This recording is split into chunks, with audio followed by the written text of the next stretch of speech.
Hello girls. Home science में मैं आज आपको 4 संक्रामक रोगों के बारे में बताऊंगी जिनसे एग्जाम में बहुत ज़्यादा पूछा जाता है। Long question, short question, MCQs सभी टाइप के क्वेश्चन इनसे पूछे जाते हैं। तो वो 4 रोग हैं: टाइफाइड, डेंगू, रेबीज, टिटनेस। तो ये चारों संक्रामक रोग हैं। और संक्रामक रोग क्या होते हैं? तो संक्रामक रोग वो रोग होते हैं जो एक प्राणी से दूसरे प्राणी को या एक व्यक्ति से दूसरे व्यक्ति को लग जाते हैं। तो ऐसे रोगों को हम संक्रामक रोग कहते हैं। इन्हें छूत का रोग भी कहते हैं। ओके, बाकी मैंने जो वीडियो बनाई है वो संक्रामक रोग के बारे में पूरा डिटेल बना रखा है, कैसे फैलते हैं, क्या कारण है, तो वो आप देख लेना। इसमें हम 4 जो हमारी डिजीज हैं जो बहुत ज़्यादा हम सुनने में भी आती हैं और बहुत भयानक भी हैं, तो उनके बारे में पढ़ रहे हैं। तो सबसे पहले टाइफाइड या म्यादी बुखार। तो जो टाइफाइड या म्यादी बुखार है तो उसका नाम भी सुनने में आता रहता है। ये जानलेवा तो नहीं है, लेकिन बिल्कुल अगर इग्नोर कर दिया जाए इस बीमारी को तो जान ले सकती है। वैसे ये जानलेवा नहीं है। जो म्यादी बुखार होता है उसे टाइफाइड भी कहते हैं और ये होता है जीवाणु के द्वारा, जिसका नाम है साल्मोनेला टाइफी। साल्मोनेला टाइफी एक जीवाणु होता है, तो वो पाया जाता है अशुद्ध जल में, दूध में और भोजन में। तो ये व्यक्ति को अशुद्ध जल द्वारा, अशुद्ध दूध द्वारा और भोजन द्वारा शरीर में प्रवेश कर जाता है। और ये बच्चों को भी होता है, छोटे बच्चों को भी हो जाता है टाइफाइड, क्योंकि बच्चे मिल्क पीते हैं। अगर वो अशुद्ध है तो उनमें ये रोग हो सकता है। तो इस रोग के लक्षण क्या है? तो इस रोग में सर में तेज दर्द होता है और तेज बुखार होता है और वो बुखार लंबा बना रहता है। तो इसलिए इसको म्यादी बुखार कहते हैं, क्योंकि काफ़ी लंबा बना रहता है। ये 1.5 से 2 महीने तक भी बुखार रह सकता है, इसलिए इसे म्यादी बुखार कहते हैं। और इसमें व्यक्ति के शरीर पर वाइट कलर के दाने निकल आते हैं, इसलिए इसे मोती झरा भी कहते हैं। तो कितने नाम हो गए इस रोग के? एक तो टाइफाइड, म्यादी बुखार, मोती झरा, ये हमारे कई नाम हो गए। जो इसका उपचार कैसे क्या कर सकते हैं? तो इसके लिए डॉक्टर से कंसल्ट करना चाहिए और एंटीबायोटिक जो दवाएं होती हैं तो वो उनसे इलाज हो जाता है, क्योंकि ये जीवाणु द्वारा उत्पन्न होता है ये रोग। तो जीवाणु का यानी बैक्टीरिया वाली जो डिजीज होती हैं तो वो एंटीबायोटिक दवाई लेने से ठीक हो जाती हैं। और बचाव रखना चाहिए, जैसे पानी को बॉईल करके पीना चाहिए हमें, मिल्क को भी बॉईल करके अच्छी तरह पीना चाहिए, शुद्ध साफ बर्तन में रखना चाहिए। और जो बाहर से हम सब्जियां या फल ला रहे हों उन्हें अच्छी तरह शुद्ध पानी में धोना चाहिए और खुले या फिर दूषित तरीके से हमें भोजन को नहीं रखना चाहिए। तो इस तरह से हम उपाय करेंगे तो इस रोग से दूर रहेंगे। और अगर ये रोग हो जाए तो जल्दी से डॉक्टर को दिखा देना चाहिए, देर नहीं करनी चाहिए, क्योंकि ये लंबा होता है। तो इसमें और एक और खास बात है इस रोग की कि एक बार अगर व्यक्ति को हो जाए तो फिर लाइफ में दोबारा नहीं होता, क्योंकि जो इसके जीवाणु हैं वो एंटीबॉडी बना लेते हैं शरीर में, तो फिर वो दोबारा ये रोग नहीं लगता है, ऐसा इसके बारे में कहा जाता है। नेक्स्ट हमारा रोग है डेंगू। डेंगू का अगर सही उपचार ना हो तो ये जानलेवा भी हो सकता है, या अगर किसी को तीव्र ज़्यादा डेंगू एकदम से इंटेंस हो गया हो और तो डॉक्टर के जाने से पहले अगर वो सही से नहीं दिखा रहा हो तो उसकी डेथ हो सकती है, यानी जानलेवा रोग है। और इसका कारण क्या है? तो मादा एडीज मच्छर के काटने से होता है ये। मादा एडीज मच्छर, जिसको टाइगर मच्छर कहते हैं, क्योंकि इसकी बॉडी पे पॉइंट डॉट डॉट बने होते हैं, व्हाइट कलर के, ब्लैक कलर का होता है, व्हाइट व्हाइट डॉट बने होते हैं, इसलिए इसे टाइगर मच्छर कहते हैं। ये काफ़ी बड़ा मच्छर होता है और इस मच्छर की खास बात है कि ये शुद्ध जल में, शुद्ध पानी में अपने अंडे देता है, ग्रोथ करता है और दिन में काटता है, व्यक्ति को दिन में काटता है।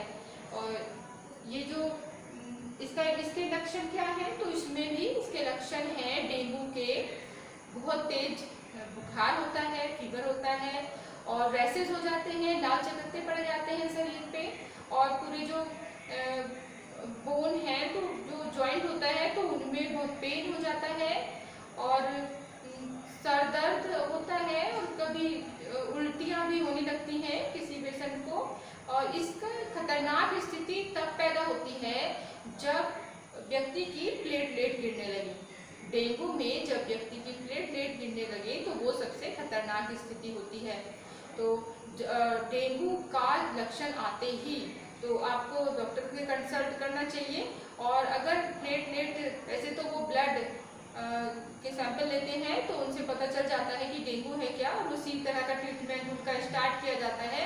और जब अगर प्लेटलेट किसी व्यक्ति की ज़्यादा गिर रही हो तो उनको प्लेटलेट चढ़ाई जाती है, क्योंकि ज़्यादा प्लेटलेट गिरने से व्यक्ति की डेथ हो जाती है। मोस्ट कारण इसका यही होता है कि अगर प्लेटलेट ज़्यादा गिर रही हो तो व्यक्ति की डेथ हो जाती है, यानी ये बहुत भयानक रोग है। और इससे बचने के लिए जरूरी है कि हम मच्छरों से बचें।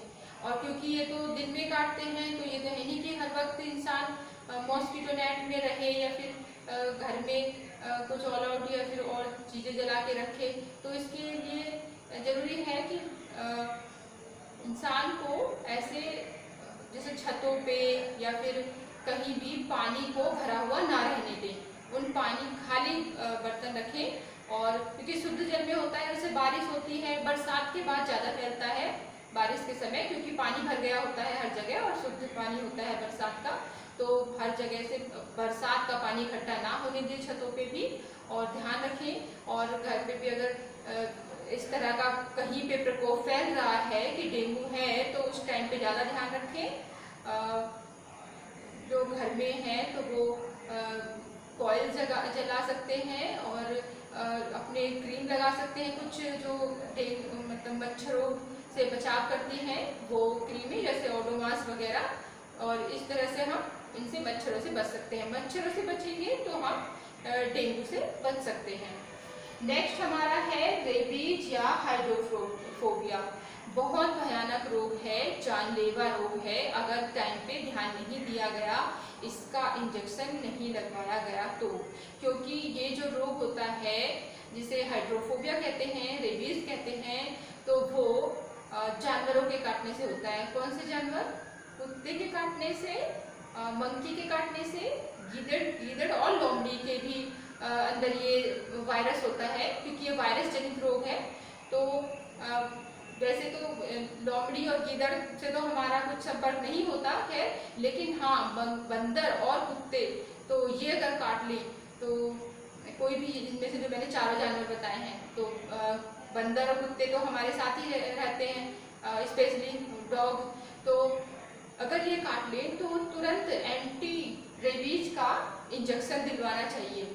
अगर ये इंजेक्शन नहीं लगता है किसी को तो अगर ये रोग हो जाए उस व्यक्ति को तो उसका बचाना इम्पॉसिबल है, क्योंकि इसका कोई ट्रीटमेंट नहीं है। इसका ट्रीटमेंट है बचाव, उपचार, यही है कि एंटी रेबीज इंजेक्शन लगवा लें तो इस रोग से बचा जा सकता है। और इसकी पहचान क्या है?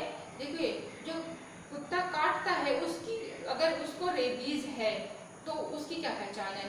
तो एक तो वो पागलों की तरह मतलब ऐसी हालत में घूमेगा, उसको अपनी सुध नहीं रहेगी और उसके मुंह से लार टपकती रहेगी, उसकी पूंछ सीधी रहेगी। ये खास निशानी है इस कुत्ते की, आप देखते ही पहचान सकते हो कि उसकी पूंछ सीधी रहेगी और वो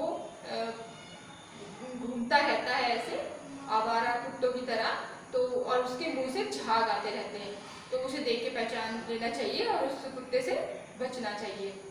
और ऐसे कुत्ते को म्यूनिसिपैलिटी द्वारा फ़ोन करके वहाँ पे उसे पकड़वा देना चाहिए, क्योंकि ये किसी की जान को खतरा हो सकते हैं। जिस व्यक्ति को अगर रेबीज हो जाए, हाइड्रोफोबिया हो जाए, तो उसके क्या लक्षण है?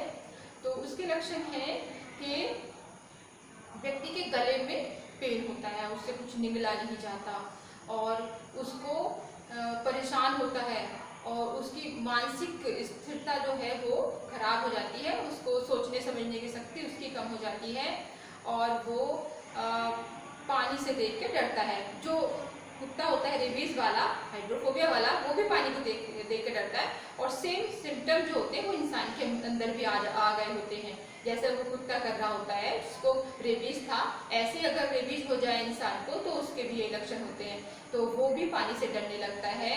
और बाद में तो ऐसा सुना है कि वो कुत्तों की तरह, जैसे बुक्स में नहीं लिखा कि वो भौंकने लगता है, तो कुत्ते की तरह उसकी हालत हो जाती है और अंत में वह मर जाता है। वो उसको कोई भी ट्रीटमेंट उसका नहीं है, कोई दवाई नहीं है कि अगर रेबीज हो जाए तो इंसान बच जाए बस। लेकिन आजकल बहुत अलर्ट है सभी, अगर मंकी या फिर कोई भी डॉग काट लेता है तो चाहे वो उसको रेबीज हो या ना हो, सब अपना उस एंटी जो रेबीज है वो वैक्सीन लगवा लेते हैं। इसलिए ये रोग जो है बहुत कम सुनने को मिलता है, लेकिन जिसको हो जाएगा उसका बचना इम्पॉसिबल है। तो इसलिए बी अलर्ट, हमें इसमें अलर्ट ही रहना है, यही हमें बचा सकता है। नेक्स्ट है हमारा ये भी टिटनेस, बहुत भयानक रोग है, और ये अच्छी बात है कि हमारे विज्ञान ने इतनी तरक्की कर ली है, हम इस टाइम में रह रहे हैं कि टिटनेस को एंटी टिटनेस इंजेक्शन से हम बचाव कर सकते हैं। क्योंकि नहीं तो अभी क्या था कि कुछ वर्षों पहले ही, 20-25 साल पहले ही, जब मेडिसिन का या फिर इतना ज़्यादा नहीं था टाइम, तो क्या होता था कि जो गर्भवती माताएं होती थी तो उनकी डिलीवरी होती थी, जो गांव में दाइयाँ करती थी, जो अनट्रेन्ड होती थी, और तो वो क्या करती थी, उनकी जब डिलीवरी होती थी तो उनको किस तरह से वो डिलीवरी करती थी, अशुद्ध हाथों से, या फिर जो उनके पास कोई भी सीजर या ब्लेड होता होगा तो जो आहार नाल को वो काटती थी तो वो भी उनको भी इन्फेक्शन कर देती थी, तो माँ या बच्चे को टिटनेस हो जाता था और बहुत ज़्यादा मृत्यु का कारण था। मातृ मृत्यु दर और शिशु मृत्यु दर इससे बहुत ज़्यादा बढ़ी हुई थी हमारे देश में। लेकिन जो जो टिटनेस का जो वैक्सीन है तो उससे क्या है कि ये सबसे बचाव हो गया है कि टिटनेस नहीं होता है अब, और इसलिए हमारा जो भारत में काफ़ी अच्छा हो रहा है कि माताओं को और बच्चों को बचा सकते हैं। तो ये जो एंटी टिटनेस जो टिटनेस होता है तो वो पाया जाता है, ये पाया जाता है घोड़े की लीद में, गोबर में, या जंग लगे लोहे में, और ये रोग और मिट्टी में, जंग लगे लोहे में, मिट्टी में ये पाया जाता है। जब कभी भी आपको कोई भी खरोच या फिर कट जाता है यानी खुला घाव हो जाता है तो आपको तुरंत जो टिटनेस का इंजेक्शन लगवा लेना चाहिए, क्योंकि आपको इन्फेक्शन अगर हो गया, अगर आपने टीका नहीं लगाया, अगर इन्फेक्शन हो गया और आपको टिटनेस हो गया तो कोई भी ऐसी दवा नहीं है जो आपको बचा सके। तो इसमें भी हमें बहुत अलर्ट रहने की ज़रूरत है, और क्योंकि एक बार लगने के बाद ये शायद 1 साल तक काम करता है, तो ऐसे किसी को चोट लग जाती है तो एक बार लगवा लें तो फिर 1 साल तक वो काम करता है। और जब जो प्रेग्नेंट लेडी होती है तो उनका तो शुरू से ही 3रे महीने में एंटी टिटनेस का इंजेक्शन दिलवा दिया जाता है। अच्छा बच्चों, ये जो रेबीज वाला था हाइड्रोफोबिया, तो इसमें मैं एक चीज़ बताना भूल गई थी, ये जो वायरस जनित रोग है हाइड्रोफोबिया रेबीज, तो इसकी खोज जो की थी, इसके टीके की खोज वो की थी लुई पास्टर ने, और हमें उनका बहुत आभारी होना चाहिए कि उन्होंने इस टीके की खोज की और हमारे दुनिया के लोगों को बचाया, समाज को बचाया। ऐसे वैज्ञानिकों का हमें सम्मान करना चाहिए, बहुत आभारी होना चाहिए, जिसने ऐसे भयानक रोगों को, इन लोगों ने दिन रात की मेहनत से इन भयानक रोगों के इलाज ढूंढे, टीके ढूंढे, कि आज हम एक डर के माहौल में नहीं है कि हमें जैसे कोई काट ले या फिर हमें चोट लग जाए तो हम टेंशन फ्री हैं कि हाँ हमें टिटनेस नहीं होगा, हमें रेबीज नहीं होगा। सोचिए उस टाइम की, उस काल की बात, जब ये नहीं थी वैक्सीन, तब कैसा होता होगा लोगों को फीलिंग, तब एक डर के माहौल में रहते होंगे वो लोग। तो ये हमें बहुत ज़्यादा इनका थैंकफुल होना चाहिए। जो इसका ये जो टिटनेस होता है तो उसमें अगर किसी को हो जाए तो उसका क्या लक्षण है कि जो उनकी रीढ़ की हड्डी होती है तो वो धनुष के आकार की हो जाती है, इसलिए धनु रोग भी कहते हैं, उनकी मांसपेशियां जकड़ जाती हैं। जो टिटनेस वाला व्यक्ति होता है तो वो एक तरह से गठरी सा बन जाता है। तो उसे धनुषाकार या धनु रोग भी कहते हैं। और बच्चों इन रोगों से बचाव जो है तो वो हो सकता है अगर आप अलर्ट हैं, स्पेशली हाइड्रोफोबिया, रेबीज से और टिटनेस से। तो बच्चों जो मैंने बताया है इन रोगों के बारे में, तो उनको आप ये चीज़ें याद रखिएगा। और एक बार मैं फिर रिवाइज करा दूँ, जो हमारा टाइफाइड है तो वो तो जल, अशुद्ध जल और दूध और ये इस तरह भोजन से होता है। और जो डेंगू है वो मादा जो एडीज मच्छर है उसके काटने से होता है। और ये जो रेबीज या हाइड्रोफोबिया है तो वो एक वायरस जनित रोग है और उससे होता है। और ये टिटनेस का जो है ये एक जीवाणु जनित रोग है। जीवाणु यानी बैक्टीरिया और वायरस अलग अलग होते हैं, ये आप याद रखिएगा, क्योंकि पूछ सकते हैं ना एग्जाम में कि बताइए कि रेबीज या हाइड्रोफोबिया का कारण क्या है, और ऑप्शन में आपको दे दिया, एक जगह विषाणु दे दिया, जीवाणु दे दिया, और फिर या मच्छर दे दिया, या फिर कुछ और दे दिया, इनमें से कोई नहीं, इस तरह से। तो फिर आप तब अगर नहीं पता होगा कि वायरस जनित है तो आप कुछ भी और गलत लगा सकते हो, इसलिए इसको याद रखना। अब बच्चों मैंने ये पूरा चैप्टर आपको पढ़ा दिया है और हम सब कुछ पढ़ चुके हैं, जिसमें संक्रामक रोग किसे कहते हैं, कैसे होते हैं, क्या माध्यम है, और रोग प्रतिरोधक क्षमता क्या है, कितने प्रकार की होती है, निसंक्रामक पदार्थ क्या होते हैं, और इसमें जो 26 जो इन्फेक्शियस डिजीज थी उनमें से भी मैंने टीबी के बारे में, और जो हैजा, पेचिस और अतिसार के बारे में वो जो वीडियो में बता चुकी हूँ। और ये 4 बीमारी मैंने मोस्ट आज बता दी हैं। और इसमें से अब मैं आपसे कुछ क्वेश्चन आंसर कर रही हूँ। इसमें थोड़ा डिस्कस हम कर लेते हैं कि किस तरह से क्वेश्चन बनते हैं इनसे। जैसे संक्रामक रोग से क्या आशय है, तो इसमें आंसर दिया है, जो रोग जीवाणुओं के माध्यम से एक व्यक्ति अथवा प्राणी से दूसरे व्यक्ति अथवा प्राणी को लग जाते हैं, संक्रामक रोग कहा जाता है।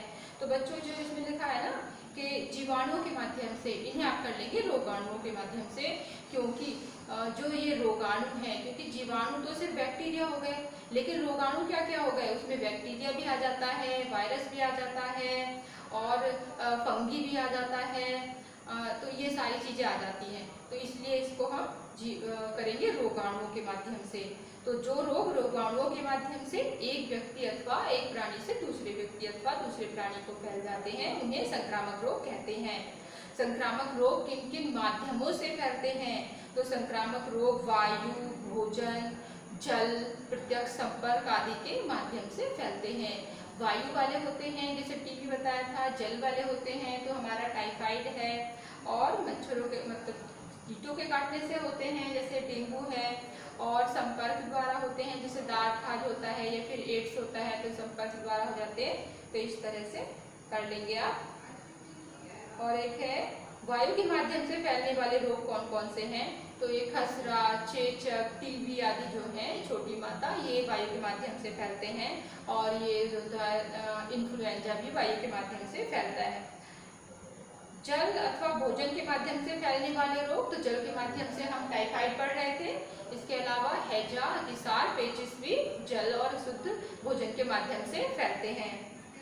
प्रत्यक्ष संपर्क द्वारा फैलने वाले रोग, तो दांत खाज, खुजली, एक्जिमा आदि जो रोग हैं प्रत्यक्ष संपर्क से, जिसमें एड्स भी लगा लेंगे, तो वो प्रत्यक्ष संपर्क से फैलते हैं। रोग प्रतिरक्षा से आप क्या समझते हैं, तो रोगों से लड़ने की जो क्षमता होती है उसे रोग प्रतिरक्षा या रोग प्रतिरोधक क्षमता कहते हैं। रोग प्रतिरक्षा कितने प्रकार की होती है, तो 2 प्रकार की होती है। एक तो होती है हमारी प्राकृतिक रोग प्रतिरोधक क्षमता, और एक होती है हमारी कृत्रिम या अर्जित रोग प्रतिरोधक क्षमता। किन व्यक्तियों में प्राकृतिक रोग प्रतिरक्षा क्षमता प्रबल होती है, तो उन व्यक्तियों में होती है, एक तो जन्मजात भी हो सकती है, या फिर जो हमारा आहार है उचित पोषण लेते हैं और अपनी लाइफ को टाइम टेबल के अकॉर्डिंग जीते हैं, तो उनकी रोग प्रतिरोधक क्षमता प्रबल होती है, यानी उनका। और टीकाकरण क्या है, टीकाकरण क्या है, तो विभिन्न संक्रामक रोगों से बचाव के जो विभिन्न संक्रामक रोगों से बचाव के लिए लगाए जाने वाले टीकों की प्रक्रिया को टीकाकरण कहते हैं, वैक्सीनेशन कहते हैं। टीकाकरण से रोग प्रतिरोध क्षमता का विकास होता है, यानी इससे रोग प्रतिरोधक क्षमता बढ़ती है। कौन सी रोग प्रतिरोधक क्षमता बढ़ती है? जो कृत्रिम वाली थी, यानी जो एक्वायर्ड थी, जो अर्जित की गई थी, तो वो बढ़ती है टीकाकरण से।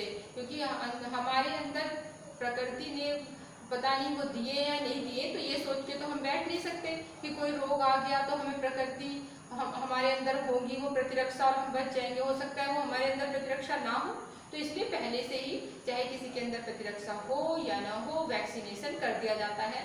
बच्चों का, स्पेशली बच्चों का वैक्सीनेशन कर दिया जाता है। सरकार द्वारा चलाया जा रहा है टीकाकरण, और प्राइवेट में भी लगाए जाते हैं। जो कुछ ज़्यादा कॉस्टली हैं तो वो सरकार द्वारा नहीं लगाए जाते हैं, तो उन्हें जिनके जो पेरेंट्स हैं तो वो प्राइवेट लगवा लेते हैं अपने बच्चों को इन संक्रामक रोगों से बचाने के लिए। निसंक्रमण तथा निसंक्रामक पदार्थ का अर्थ स्पष्ट कीजिए। तो रोगाणुओं या जीवाणुओं को नष्ट करने की प्रक्रिया को तो निसंक्रमण कहते हैं, और जिनसे इन्हें निसंक्रमित किया जाए तो उन्हें निसंक्रामक पदार्थ कहते हैं। भौतिक निसंक्रमण के मुख्य उपाय क्या हैं? तो भौतिक निसंक्रमण के मुख्य उपाय हैं सूखीकरण, हवा का प्रवाह तथा उबालना। भौतिक निसंक्रमण के उपाय हैं। चेचक फैलाने वाले विषाणु को क्या कहते हैं? तो चेचक फैलाने वाले विषाणु का नाम है वेरियोला वायरस। इसका नाम याद रखिएगा, ये पूछा जाता है। टाइफाइड नामक रोग को उत्पन्न करने वाले रोगाणु का नाम क्या है? Salmonella typhi. साल्मोनेला टाइफी है इसका नाम, इसे भी याद रखिएगा।